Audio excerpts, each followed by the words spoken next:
Secretário Luiz Fernando, com quem estive várias vezes, especialmente quando o entrevistava no Tempo Real, grande audiência nas noites aqui da casa.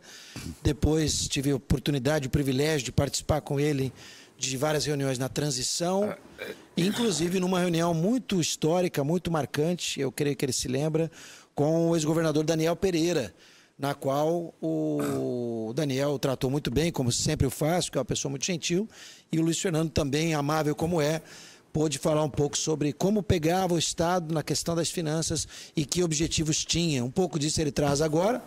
O Everton falou 90 dias, já contando um pouco dessa transição, mas são, segundo o Sérgio Pires, com seu preciosismo, 68 dias à frente da pasta da Fazenda. É isso, Everton Leone? Por isso a presença aqui? É isso mesmo, é isso mesmo. É que eu pedi que ele viesse aqui numa conversa com ele e, assim, eu me preocupei.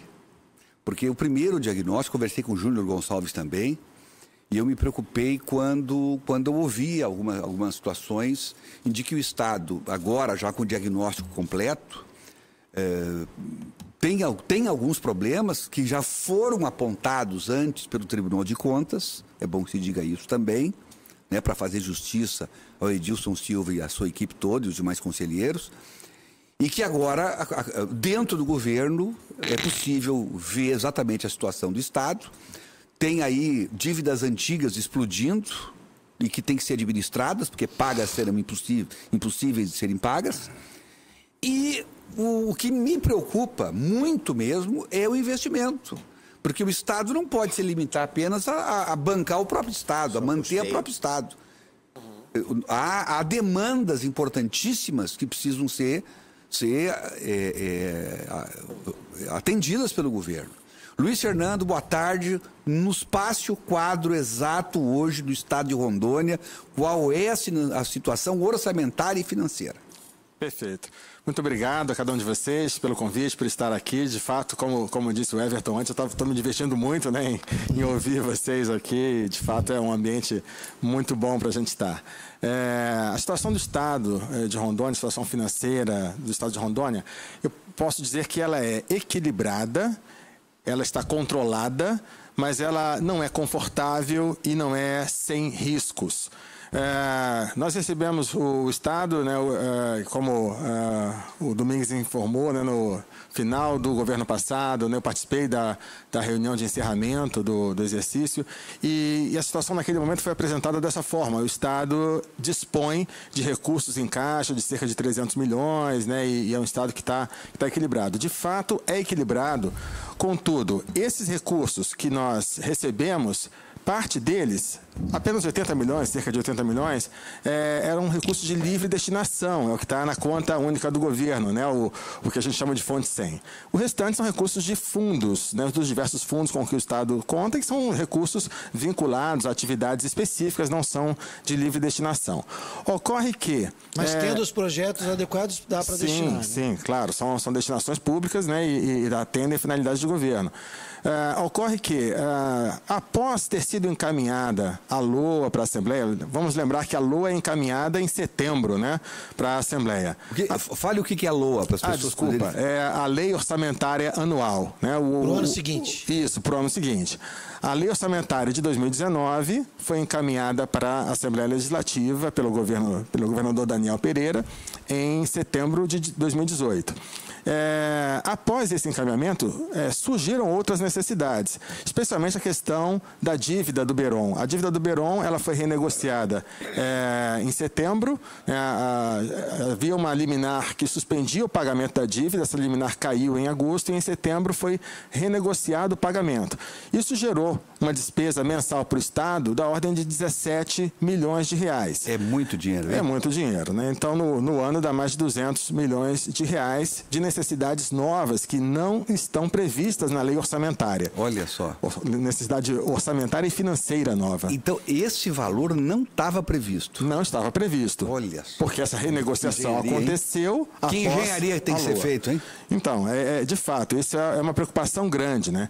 E, além disso, após assumir o governo, né, o governador determinou que levantássemos todas as necessidades orçamentárias de cada secretaria e foram detectadas também outras necessidades, seja de incremento de despesas na folha, que também não tinham sido previstos no orçamento, seja necessidades até de prioridades da população que precisam ser contempladas na área de saúde. O que é esse incremento na folha, por exemplo? Ao final do ano passado foram definidas novas contratações, novos concursos, por exemplo, para PM, né, bombeiros, houveram reajustes, promoções. Então, todos esses movimentos geram necessidades financeiras novas que não estavam previstas.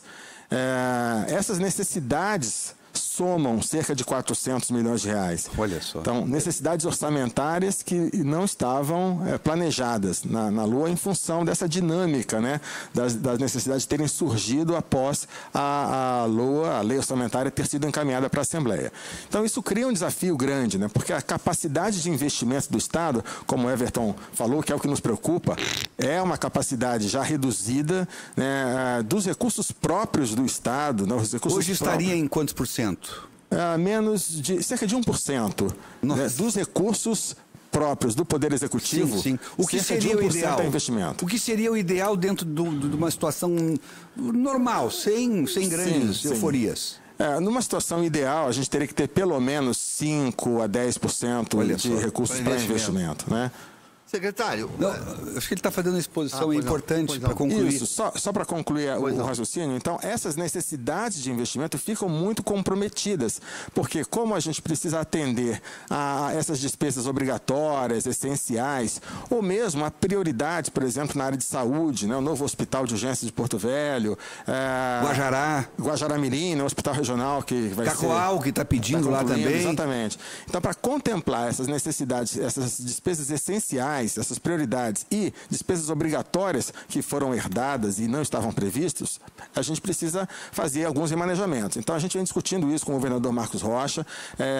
Estamos prevendo, ao longo da próxima semana, uma rodada de reuniões para que definamos quais serão os contingenciamentos, ou seja, as reduções de despesas que serão necessárias em cada área para poder acobertar essa necessidade orçamentária não prevista e para que nós consigamos executar ações prioritárias do governo. E é bom que se diga que vai ser diminuído alguma coisa que já foi prevista na unha, né? Sim. Já no mínimo do mínimo. Quer dizer, alguém vai chiar. É preciso fazer um trabalho, de fato, muito preciso de depuração do orçamento de cada unidade para a gente conseguir enxergar. Porque chegar lá, agricultura, áreas. Vou ter que cortar tanto por cento. Claro. Vão reclamar. Claro que o secretário Segurança, vamos cortar um pouco. Não dá, vão reclamar. Sim, sem dúvida. Estrada, vamos... Então, vai dar choro. É esse o exercício de ajuste que a gente precisa fazer, né? O governador, vendo os cenários, vendo as nossas alternativas, define as prioridades. Em seguida, nós combinamos com todos os secretários com quanto cada um de fato pode contar ao longo do ano e a partir daí a gente vai ter que controlar muito precisamente o quanto cada secretaria pode executar. É claro que nós herdamos um orçamento, né? E é assim mesmo que a lei funciona. O governo anterior faz a lei orçamentária para o governo seguinte executar no primeiro ano e a partir de agora a gente começa a discutir os orçamentos dos próximos anos, né?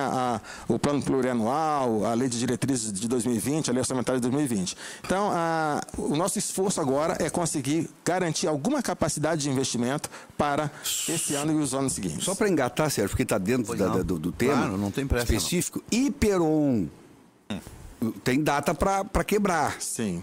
O que vocês estão visualizando aí para esse ano que vem? Perfeito. Certamente vem reforma aí, né? Sim.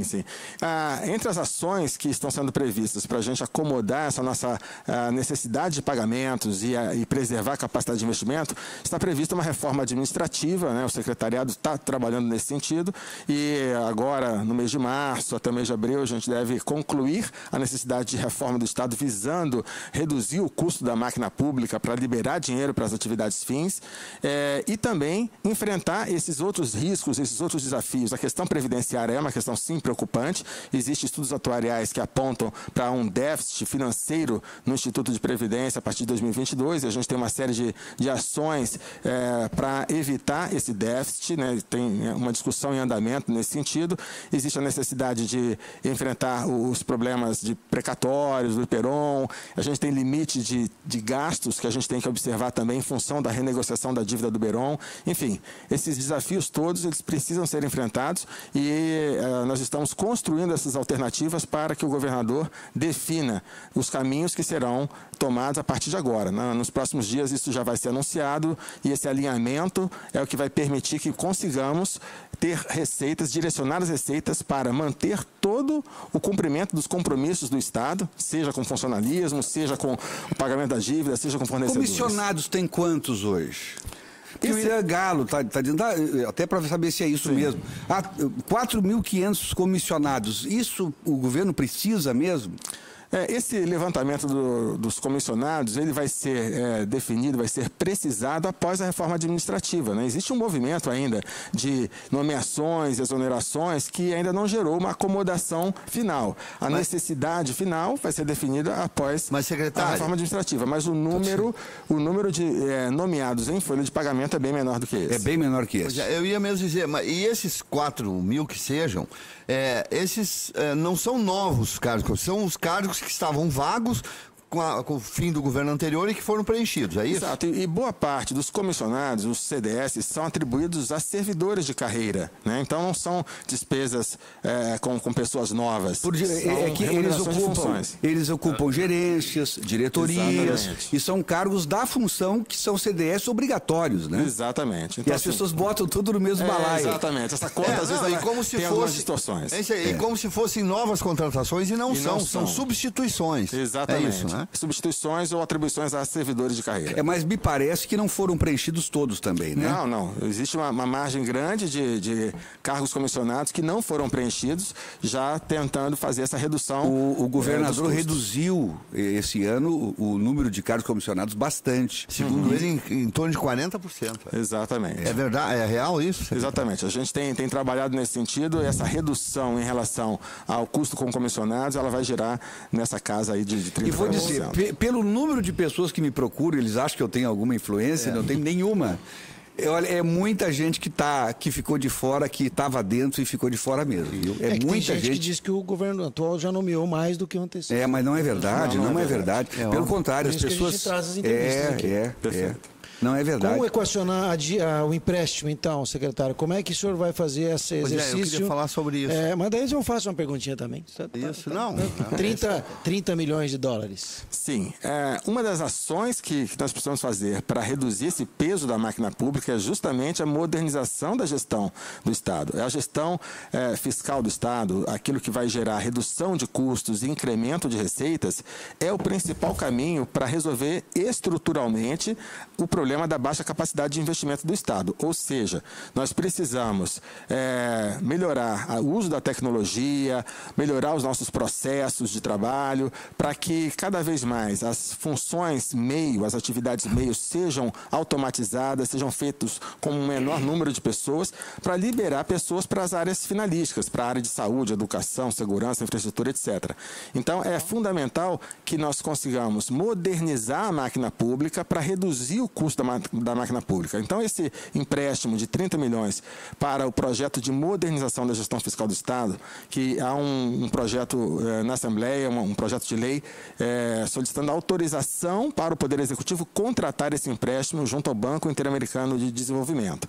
Esse empréstimo... Tem um estudo de impacto para isso. Isso, tem um estudo de impacto. E ele é extremamente favorável para o Estado. A taxa de retorno prevista é de 58% ao ano. Por quê? Ele é o tipo de investimento que gera incremento de receita e redução de custos. Então, esse benefício conjugado, ele é muito maior do que o valor das prestações que serão pagas. Então, é um investimento com retorno e é o que permite, a longo prazo, inclusive é uma das metas do projeto, a redução do endividamento. Parece contraditório. Mas se o Estado está endividado, como é que vai ter um novo endividamento? Isso que é a pergunta. Exatamente.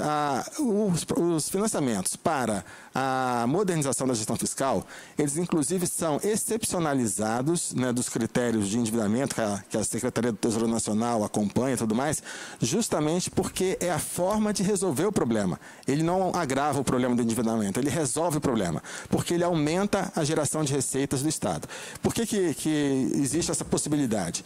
O nosso estudo demonstra que esses 30 milhões de dólares, são 27 milhões, na verdade, de financiamento, mais 3 milhões de recursos próprios.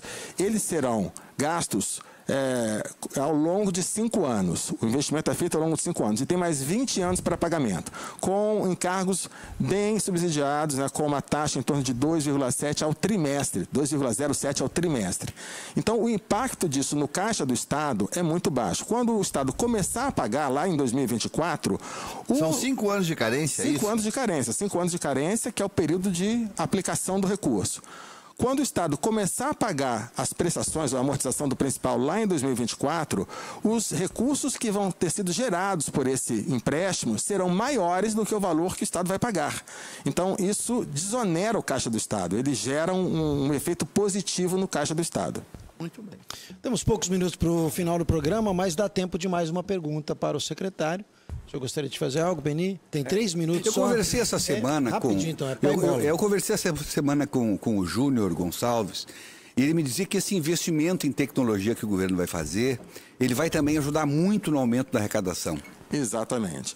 Nós temos 2 grandes sistemas que serão obtidos com esse investimento, que é o sistema, o CIAFEM, o Sistema de Administração Financeira, que é o que controla o orçamento, as finanças, a contabilidade do Estado, todo o pagamento. Para vocês terem uma ideia, hoje em cada secretaria eu tenho um grupo de servidores que é empregado só para fazer conciliação bancária, conciliação da folha de pagamento, vários processos manuais, porque a tecnologia, o CIAFEM, que é o sistema que a gente utiliza hoje, foi desenvolvido lá nos anos 90. Né? Então ele também é um dinossauro, né? É verdade, é verdade. Então, Se é dinossauro, não presta. Não funciona. Não funciona mais. É verdade. Não é verdade. Enfim, eles precisam ser modernizados, no caso dos sistemas, né? Então, essa modernização... O Fernando aproveitou e deu uma pegadinha em nós também, né? ela reduz custo, porque essas pessoas que hoje fazem esse trabalho manual poderão ser deslocadas para outras funções que geram maior valor. Também os nossos podem ser treinadas também, né? Exato. Para a tecnologia, né? Exatamente. Vão usar a tecnologia de outra forma para gerar informações que geram maior controle, para a gente apurar melhor os nossos custos, melhorar a qualidade das decisões, qualidade do gasto público. E também, um outro grande sistema é o sistema que é responsável pela tributação, pela fiscalização dos impostos. Isso também precisa ser modernizado, né? Essa área de tributação, ela recebeu muito impacto da tecnologia e a gente precisa acompanhar isso para que as empresas tenham facilidade para pagar os seus tributos, para cumprir as suas obrigações, e aqueles contribuintes que são bons pagadores terão facilidades com isso, e aqueles que não são terão a fiscalização mais precisa. Serão logo mais rápido identificados, né? Exatamente. Então isso gera um resultado muito importante em termos de incremento de receita. Muito bem. Muito bem, senhores. Obrigado, secretário, pela visita. Obrigado. Volte sempre. Obrigado a vocês. Também na rádio, para a gente conversar no papo na... Seria bom ele ir lá conosco essa semana, perfeito. presidente. Estou à disposição. Ir lá com a gente. É um 13 prazer. horas na segunda-feira, é possível? Acredito que sim. Ou terça-feira. Depois me confirma. Depois me confirma. Sempre, qualquer dia, 13 horas. Perfeito. Muito Tá bom? obrigado. E nós vamos continuar abordando esse tema no jornalismo da SIC TV aqui durante a semana. Muito É obrigado. importante.